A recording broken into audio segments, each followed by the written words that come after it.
Assalamu alaikum, jour 16 des lectures quotidiennes de cette pépite qui est La condamnation de la colère, de la haine et de l'envie de l'imam El-Razali.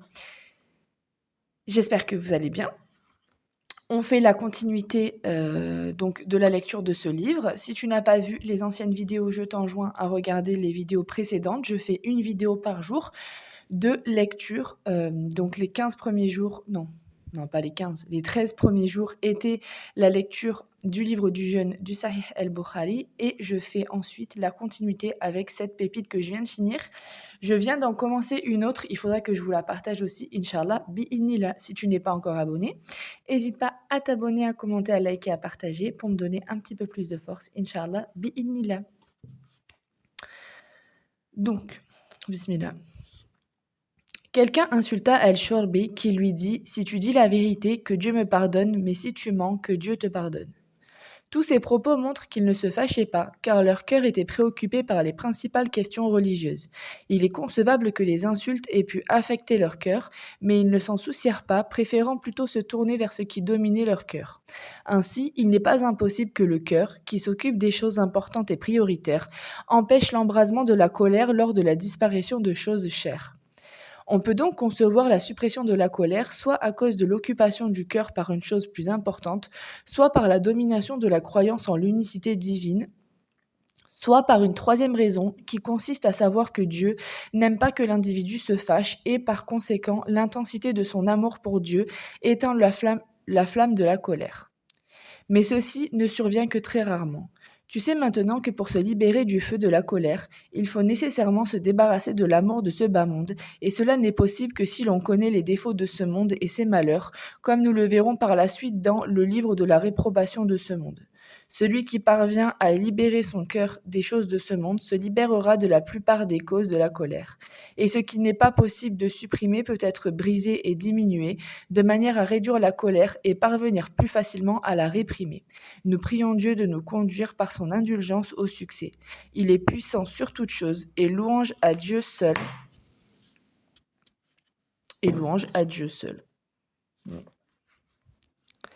Des causes de l'attisement de la colère. Maintenant que tu sais que le remède de toute maladie consiste à en identifier les symptômes et à en supprimer les causes, tu dois impérativement connaître les causes de la colère. Jean le Baptiste questionna Jésus, alayhi salam, « Quelle est la chose la plus pénible ?» Jésus répondit, « La colère de Dieu. » Il lui demanda alors, « Et qu'est-ce qui mène à la colère de Dieu ?» À la colère de Dieu. Jésus répondit, « Quand tu t'emportes. » Il lui demanda, « Qu'est-ce qui suscite la colère et l'enracine ?» Jésus répondit, « L'orgueil, la fierté, l'insolence et la fureur. » Les causes qui suscitent la colère sont la suffisance, l'infatuation, la plaisanterie, le verbiage, la moquerie, l'insulte, la raillerie, la contradiction, la trahison et l'extrême convoitise de l'argent et du prestige.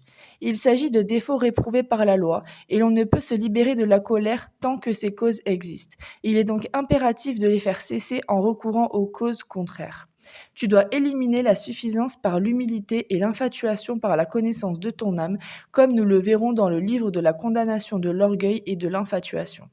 Tu élimines la fierté en sachant que, toi aussi, tu descends du Père de toute l'humanité et que ton lignage est donc naturellement le même que celui des autres.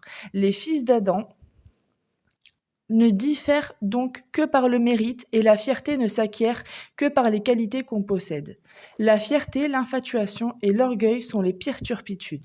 Ils sont la racine et la tête de la colère. Si tu ne t'en libères pas, c'est que tu n'as aucun mérite par rapport aux autres. Pourtant, pourquoi te vanter alors que tu es de la même espèce que ton domestique du point de vue de la structure physique, de la descendance et des organes et membres internes et externes? Quant au verbiage, el-mizah, tu le supprimes en t'occupant des priorités de la religion et dont l'accomplissement requiert toute une vie, voire davantage si tu connais ces choses. Tu élimines la plaisanterie, el-hazr, par la quête sérieuse des vertus, des bonnes qualités et des sciences religieuses qui te conduiront au bonheur de la vie future. Quant à la moquerie, el-haz, tu la supprimes par ta générosité envers les gens et en te protégeant des moqueries d'autrui. Pour ce qui est des insultes, tu éviteras les paroles obscènes et tu te garderas des réponses amères. Quant à la cupidité, tu l'élimineras en te contentant de ce qui est indispensable, en renonçant dignement à ce qui ne l'est pas et en évitant l'humiliation du besoin insatisfait. Toutes ces qualités et ces vertus requièrent de l'exercice, de la discipline et le franchissement de pénibles épreuves. Le but de ces exercices est d'identifier les fléaux et les malheurs qu'ils entraînent, de manière à en effrayer l'âme et à l'en éloigner. De s'entraîner assidûment à les contrarier pendant une certaine période, de sorte que cela devienne une habitude et que cela soit moins éprouvant. Ainsi, une fois débarrassée de ces défauts, l'âme s'élève et se purifie de la colère générée par ceux-ci.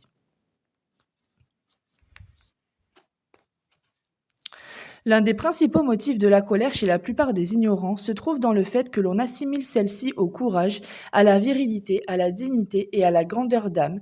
Ils lui donnent même par sottise et ignorance des noms respectables, de sorte que leur âme incline à la colère et la considère comme une bonne chose. On en veut pour preuve les récits qui louent les grandes colères des notables et où la colère est assimilée au courage. Les âmes ont tendance à vouloir ressembler aux personnes de haut rang, ce qui attise inévitablement la colère dans leur cœur. Attribuer des noms de vertu et de courage à la colère relève tout bonnement de l'ignorance, d'une maladie du cœur, d'une déficience mentale et résulte de la faiblesse de l'âme et de ses carences. C'est d'ailleurs à cause de la faiblesse de l'âme que le malade s'emporte plus facilement qu'une personne saine, la femme plus que l'homme, l'enfant plus que l'adulte, le sénile plus que l'homme en pleine possession de ses moyens et le débauché plus que le vertueux. La passion du vil fait exploser sa colère lorsqu'il lui soustrait une bouchée de nourriture, son avarice le rend irascible lorsqu'il perd une graine et il s'emporte même contre son épouse, ses enfants et ses amis. L'homme véritablement fort est celui qui se maîtrise lorsqu'il est en colère, comme l'a si bien dit l'envoyé de Dieu sallallahu alayhi wa sallam, le plus fort n'est pas celui que l'on ne peut battre, mais celui qui se contrôle lorsqu'il est en colère. L'ignorant doit être soigné par l'évocation des récits qui parlent des hommes cléments et indulgents et de ceux qui répriment leur colère comme les prophètes, les saints, les sages, les savants et les grands souverains vertueux. Les qualités contraires sont celles que l'on retrouve dans les récits des Kurdes, des Turcs, des ignorants, des insensés et de ceux qui n'ont aucun mérite. Du remède contre la colère attisée. Ce que nous avons mentionné jusqu'à présent concerne les symptômes et l'élimination des causes qui suscitent la colère de manière à ne pas l'attiser. Si la cause qui l'entourage se manifeste, l'individu devra s'y opposer fermement de sorte qu'il n'agisse pas de manière blâmable. La colère se soigne par un mélange de science et d'action. Quant à la science, elle réside dans les 6 éléments suivants. 1. Méditer sur les récits que nous mentionnerons plus loin et qui se rapportent à la maîtrise de la colère, au pardon, à l'indulgence, ainsi qu'à la patience et au fait d'en désirer la récompense. Le grand contrôle permet de s'apaiser, détourner de la volonté, de se venger et éteint la colère. Malik ibn Aus rapporte qu'un jour, Omar ibn al-Khattab, que Dieu soit satisfait de lui, se fâcha contre un homme et ordonna qu'il soit battu.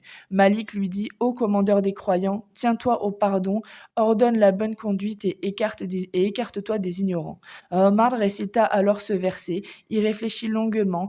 Il avait l'habitude de méditer les versets du Coran qu'on récitait devant lui et s'y conformer et libéra l'homme. Un jour, Omar ibn Abdelaziz ordonna qu'un homme soit châtié, puis se souvint et récita: Ceux qui font l'aumône dans l'aisance comme dans la gêne, ceux qui maîtrisent leur colère et pardonnent à leurs semblables. Dieu aime les bonnes.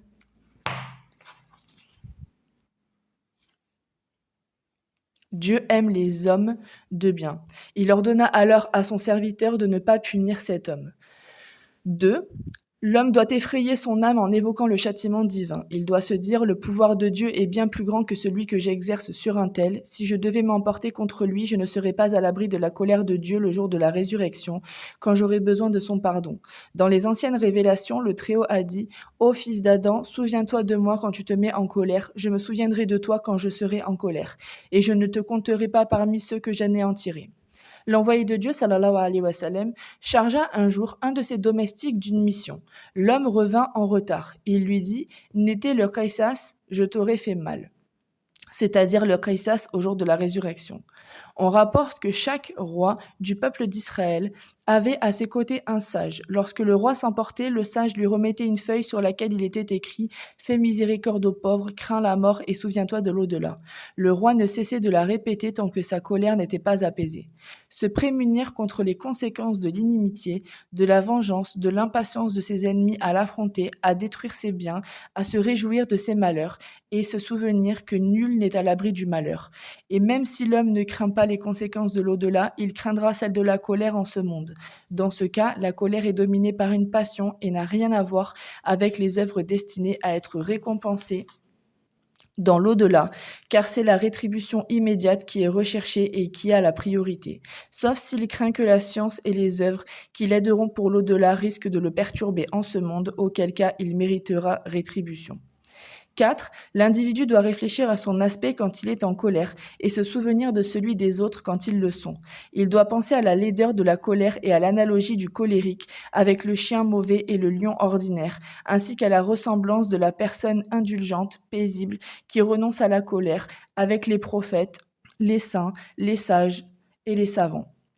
Il devra alors choisir être assimilé aux chiens, aux fauves et aux personnes malveillantes, ou, s'il lui reste un soupçon de bon sens, plutôt aux prophètes et aux savants, de sorte que son âme s'éprenne de leur imitation.